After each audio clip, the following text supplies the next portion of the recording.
good morning. Heather, always great to be with you. This is the energy conversation. So we're going to add a lot of energy to the conversation, to the room, and talk about, Heather, backstage, you referred to it as the energy supercycle. So want to get a bit more detail on that. But first, maybe just give us a quick sense of GE Vernova. We saw the video, but tell us just quickly about the company and what you're doing and aiming to do in Canada. Great. First of all, great to be here. Thank you for giving me the opportunity to say a few words. GE Vernova, we just over a year ago, we spun out of the legacy GE company. We are an energy dedicated company focused on both electrification and decarbonization. Our technology spans power generation in nuclear. You heard some nuclear before me. Small modular reactors, large nuclear, hydro, gas, onshore wind, offshore wind, all things grid related. In Canada, we've been in the country for over 133 years. We have over 2,400 employees in Canada, as well as supply chain, which is very germane to the energy supercycle that we talked about. We are incredibly bullish on Canada. Just to set the stage as well, 40% of Canada's power is generated on our equipment today, and 90% of the utilities use some sort of our transmission and distribution solutions today. So I always say it's a privilege, but there's a responsibility in what we do within Canada. So there's a well-known fact that there's been no industrial revolution, no industrial transformation without an energy transformation. Go back centuries, and energy has always been critical. We are in the early stages, I'd certainly argue, of another industrial transformation globally, but also in Canada. What do we need to come to grips with from an energy perspective to get that transformation going? Yeah, there's a couple of things. I think in terms of the energy supercycle, you hear different facts or figures, but the reality is, for Canada, we're going to need to add anywhere between 60 to 75% more energy by 2050. And that's going to require us building out energy infrastructure at a pace and scale that hasn't been done before. So that would be my first comment. The second thing I would just say is it's going to take an all of the above approach. There isn't one silver bullet. I would love it to be our small modular reactors, as an example, everywhere and anywhere, but that's not being realistic. It's going to take a number of different types of generation sources.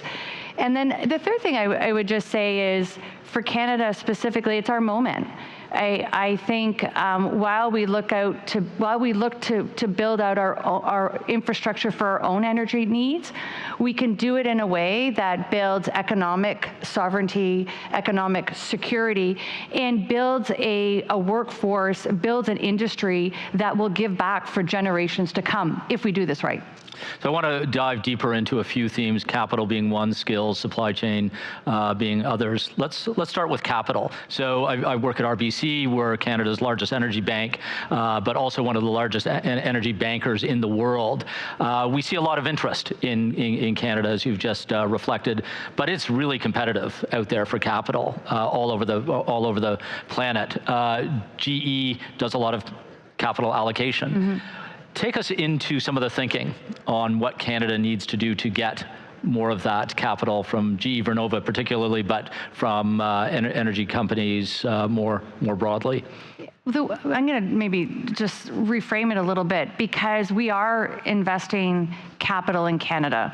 And we're investing capital in Canada because we have certainty in projects for the long term. And what I mean by that, there's the small modular reactor program would be one, and our commitment is to build 80% of the supply chain here. So we're working with our partners to do that, and to do that at scale. The hydro is another one. 60% of Canada's power is generated on hydro. Today, and most of that infrastructure is 50 years old, give or take, so it needs to be refurbished. And Canada, this is another example where Canada's out front in terms of issuing long-term contracts, frame agreements to refurbish our existing power plants over the next 15 and 20 years. And with those frame agreements, it gives us certainty to make investments in our supply chain here in Canada. So case in point, I was sharing with John, in the last 90 days, we've made $100 million worth of investment announcements in Canada. It started with $70 million towards a service and training center for small modular reactors that will be close to the Darlington new nuclear plant. We've made an investment at one of our grid facilities where they produce circuit breakers. And then we've also made a over $20 million announcement in one of our hydro manufacturing facilities in Quebec. So on balance, I would say that the market forces in Canada are, they're very favorable to GE Vernova right now, and we're going to continue to do more in this country. So policy certainty is the first unlock. Absolutely, yeah. What else do markets like Canada need to do to continue to compete for that capital? We just came out, just kind of sharing, we just came out of a round table where we had stakeholder groups or stakeholders from the energy value chain. And the whole discussion was focused on what needs to happen in order to ensure Canada has that value chain to execute on energy infrastructure projects at scale and at pace. And certainly on the capital side, there was things, well, first of all, we started off with taxes. We started off with how do you make it more attractive for private investment to come in. We talked about supporting medium-sized enterprises, which are critical. I think when we're executing on large infrastructure projects in the country, one of our biggest choke points is the supply chain that we rely on, and they are full. They are just full. So how do we give them the capital for them to make the necessary investments to expand, to operate more productively, to invest in talent, to invest in apprenticeship programs? So those are just a couple of examples.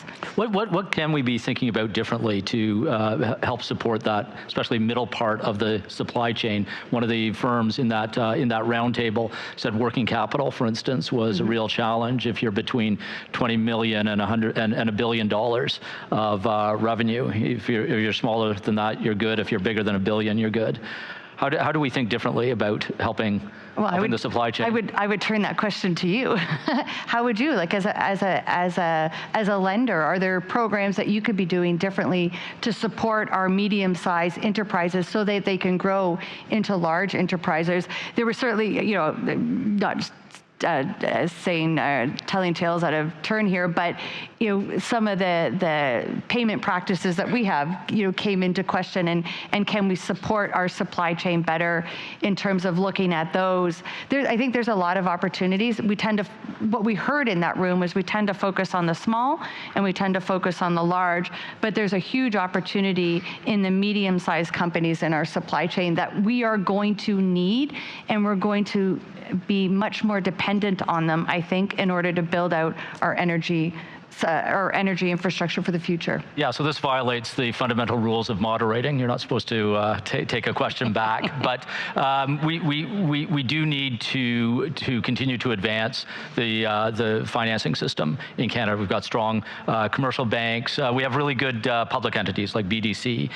Those need to be probably muscled up a bit more and directed at particular strategic sectors. I think that's already underway. But there's a huge challenge in the country well beyond energy on venture capital and growth capital that we all need to lean into. How do we bring in patient capital? We've seen the debate about pension funds, but also bring in more risk capital. So lots of smart people working on that, but it is something we can't leave behind. Let me flip it back to you, Heather, on the question of skills, because that was a clear message in that roundtable. Even if we get all these big projects going, we may not have the people or the skills to actually build them. What can we be thinking about differently to address that? Yeah, no, great. That's one of the things that absolutely keeps me up at night. Doesn't matter what agency you look at, I've heard 25% increase in energy-related talent over the next 5-10 years. It's an enormous, like a huge amount of talent that we need. And that talent is from engineers, nuclear engineers, turbine engineers, you name it, to project directors, to machinists, to welders. It's the entire chain required to deliver these large infrastructure projects. And I don't think there's any silver bullet, but I would say it starts with protecting the academic institutions that we have today.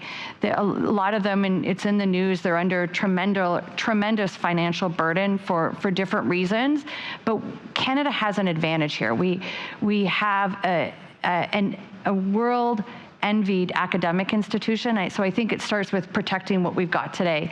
Then it's looking at how do we create programs, how do we attract more talent in our grade school, our K-8, and then our high school students related to energy, getting them excited about what energy means, the role it's going to play in both Canada and the globe's long-term prosperity. Then it's also thinking differently about apprenticeship programs and how do we attract them, how do we make it more easy for small and medium-sized and large enterprises to run scaled apprenticeship programs, because they can be productivity heavy if not done right. The other thing, in addition to the developing talent, we tend to look at it through a technical lens, but there's a huge opportunity to look at it around soft skills. And what I mean by that is, how do we also develop talent that have critical thinking skills, that are confident in terms of problem solving, that are encouraged to collaborate and cooperate across a value chain? That is not something that is prevalent as it should be. And why it's important. The world that we do business in right now is anything but steady state. You've got inflation that you can't count on it, or it's the stability that we once had. You have supply chain shortages. There's just so many things coming at you that when you set out to do a large project, despite the assumptions and the scenario planning at the outset, projects that are going to be on time and on budget are the ones where you can problem solve real time. And so that means working very differently than how we've done it before. It means us working with our suppliers and looking, how do we approve quality documents differently, faster, use technology to help us do that. It means us working differently with our clients at the actual place of work, on the job site, giving people the confidence and the trust to make decisions closest to where the work is getting done. And those are skills that I don't think we talk enough about, and I truly believe it's going to differentiate the projects that are successful and those that aren't.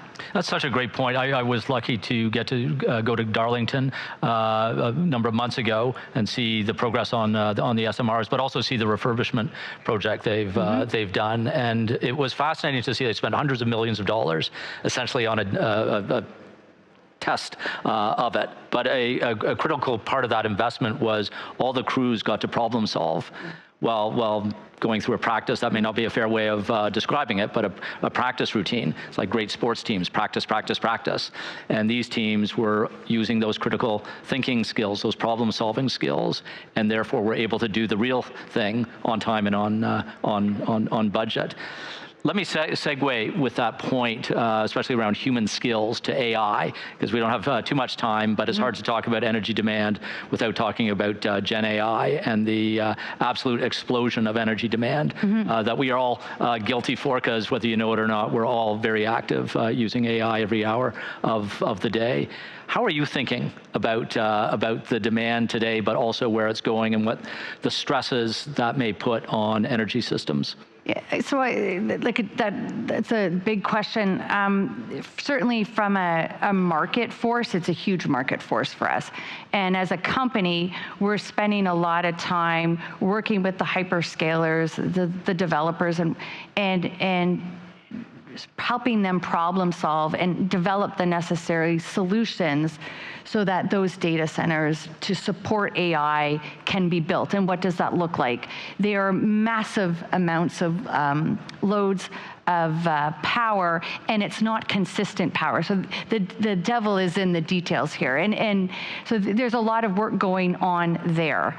I think in terms of our technologies that we also build, how do you backward integrate, or how do you innovate going forward using the power of AI? And that, like our grid, we haven't talked about the grid as an example, but we play in grid solutions. I mentioned 90% of our utilities use some form of our solutions today, but how do you use AI for predictive analytics, to look at reducing congestion, to help with resiliency of the grid, the orchestration of the grid? And so that's another body of work that we're focused on in terms of making our solutions that much more robust and efficient and value added.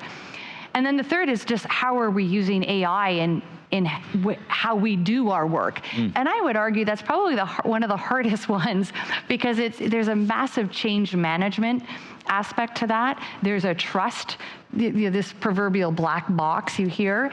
But we're making early stages. We've launched our own internal chat GPT. We call it AMP. We're now at AMP 2.0. And it's working, and it's changing how we do things, and it's not just about digitizing a manual process. I think you lose the opportunity there, but it's really rethinking how you do your work today. Just a few minutes left. Wonder if you can address the challenge of sequencing all that we have to do, especially as a country. All these big projects going on, you've articulated a number that you're involved in. It would be great if we could do them all at once, but we don't have the capacity, the capital, the supply chain, the labor force. How as a country can we better organize and sequence all that we're seeking to take on? Yeah, no, that's a great question, and it's a tricky one because you don't want to have it centrally managed, I know. But what I would say is it starts with transparency and almost a mapping exercise of what is underway, what is potentially in the queue. Then you compare that to the talent that we have today, the supply chain that we have today, and then the gaps. Where don't we have, or where are we exposed that we need to think about? And the good or the bad news is this is a long-term game. There's going to be a lot going on in the next 5 to 10 years, but we've got some time, but not a ton, and it starts right now. So that's how I would answer that question. And if you look out 5 to 10 years, what's the one or two things that Canada really has to get right to secure our place as a global energy leader? Well, and I'm sure it's been talked about, but the first thing is getting these projects approved. And I'm encouraged by what we're hearing from our federal government in terms of projects of national interest, creating the Major Projects Office, all with the intent of trying to streamline permitting and get some level of regulatory harmonization. That would be the one. The second thing is I'm also encouraged that there seems to be more cooperation, dialogue between the federal government and the provincial governments on their role in that. I do think that we also have to involve municipalities here because they play a role. So this concept of how do we, every rule and every permit was created for a reason. That's great. But in a time right now where we're at this energy super cycle and we can, not every rule and permit is created equal. And I think we have to be very consciously aware of that. I think once we get through that, a lot of the stuff that we talked about, doing this mapping of where the projects are, the talent, the supply chain, and supporting those, this is a great opportunity for us. And last question, this is an international forum. What's the message that international attendees and viewers should take away when it comes to Canada and energy? I would leave with, and some of you may have heard me say it before, but we won the geography lottery. Canada won the geography lottery. We're sitting on a ton of just natural resources that we've already taken advantage of, but boy, is there a lot more that we can do. I think we've got an incredibly talented population. I think we have trade agreements that we are just starting to realize we have the opportunity to take advantage of. We are leaders. We are prepared to be first of a kind. The small modular reactor is just one of them. Another one is direct air capture. We've just made an announcement that we will be putting in a pilot plant in Alberta.